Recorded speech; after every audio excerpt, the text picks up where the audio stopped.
Скалните блокове, срещащи се тук, са изградени от реолити и реолитови туфи, които са стълбовидно, хоризонтално или вертикално плочесто и призматично напукани. Вследствие напукването и изветрянето на реолитите са се получили надробени по-едри и по-дребни късове. Обликът на резерват Сосковчето не може да бъде еднозначно определен. Тук усещането за проявената от природата щедрост е постоянно. Вековни гори, интересни скални образования, водопади. Макар и малки, водопадите са достатъчно атрактивни. Всеки от тях носи нещо неповторимо и характерно, което го прави различен и му е дало име.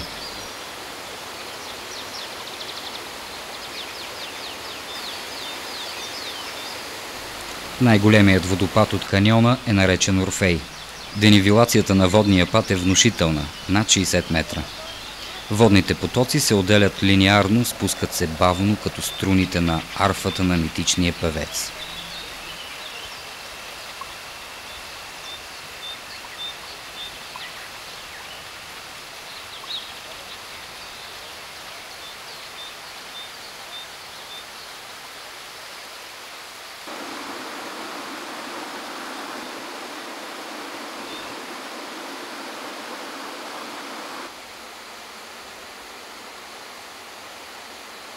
Край водопадите може да се види и редкия за българската флора ендемичен вид лилиум – родопски крем.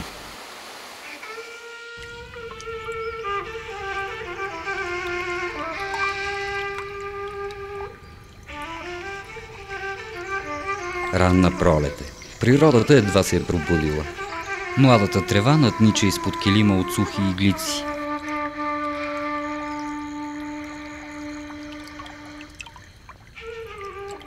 Малките поточета, подхранени от отеглящите се снегове, се превръщат в реки и ревниво пазят тайните на стръмните си брегове, сред които е скрит резерват Момчиловски дол. Върху площ от 31 хектара, тук в резервата се опазват автохтонни черборови гори, спомен от естествената растителност на планината.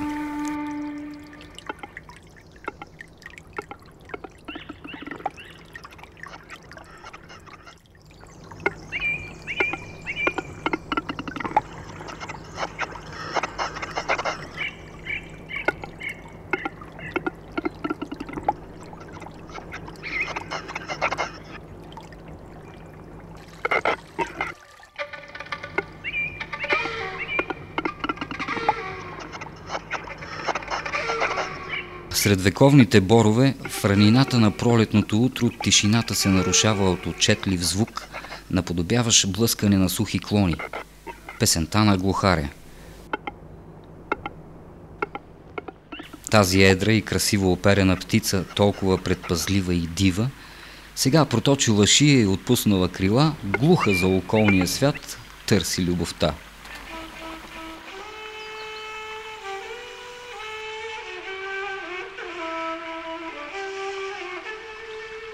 Резерват Червената стена е създаден да съхрани флористичното богатство на Чернатишко-Преспанския район в средния дял на Родопите.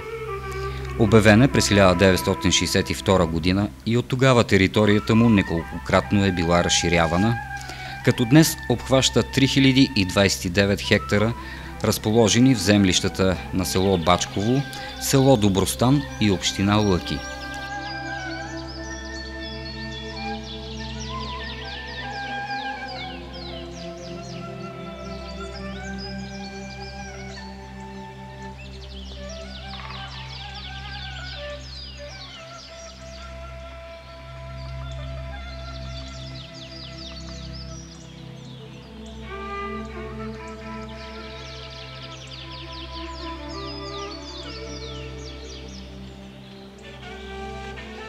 Резерватът е включен в списъка на биосферните резервати по програмата на ЮНЕСКО «Човек и биосфера».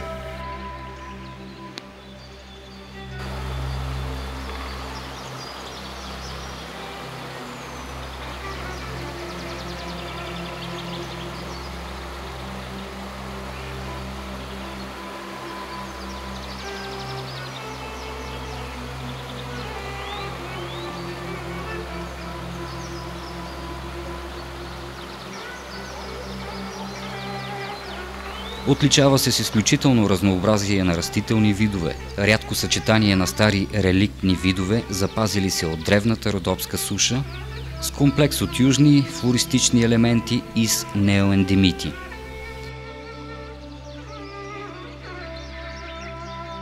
В него са установени 645 вида висши растения. Изключително богата е и местната фауна, а в планината безспорен господар е кафявата мечка. За свое местообитание тя предпочита стари гори, скалисти терени и високопланински пасища. В гората си прави зимни и летни убежища, които са под корените на повалени дървета или в естествени вдлъбнатини и пещери.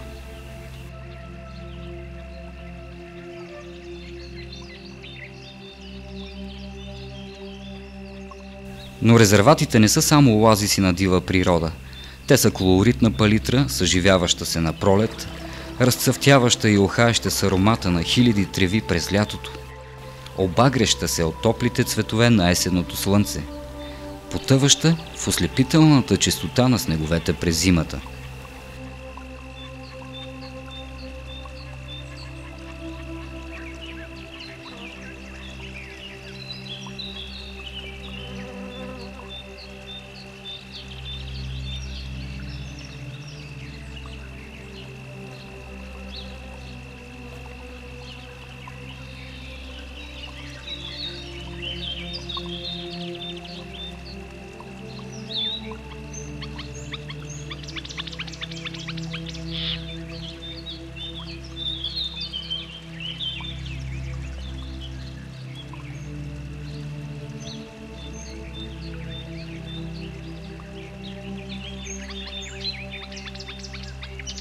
Снегът още не се е стопил, а първите пролетни цветя вече са разтворили чашките си.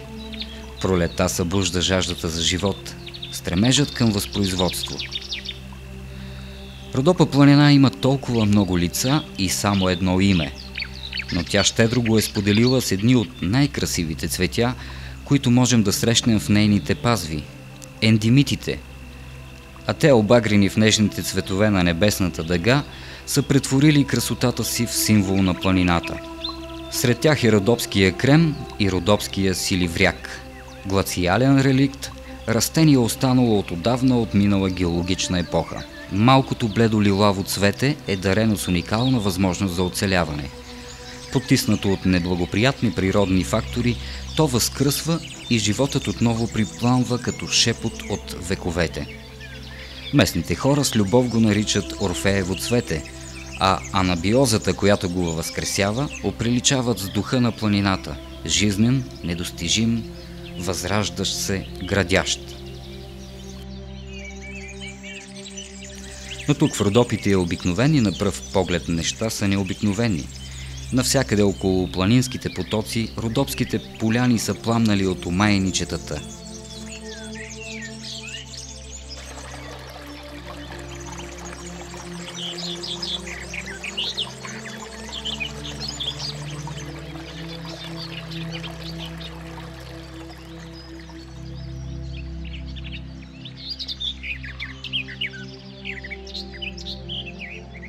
Ливадите на пролет са златни от глухарчета. Дори малката локва след дъжд, обляна в слънчеви лъчи, се превръща в вселена от блещукащи звезди. Усещането за хармония прелива в атмосфера на спокойствие. Спокойствието, което дарява на очите изумрудената зеленина на горите, спокойствието, оглеждащо се в притихналите, почти заспали води на езерата, почти нереални, подвластни само на времето.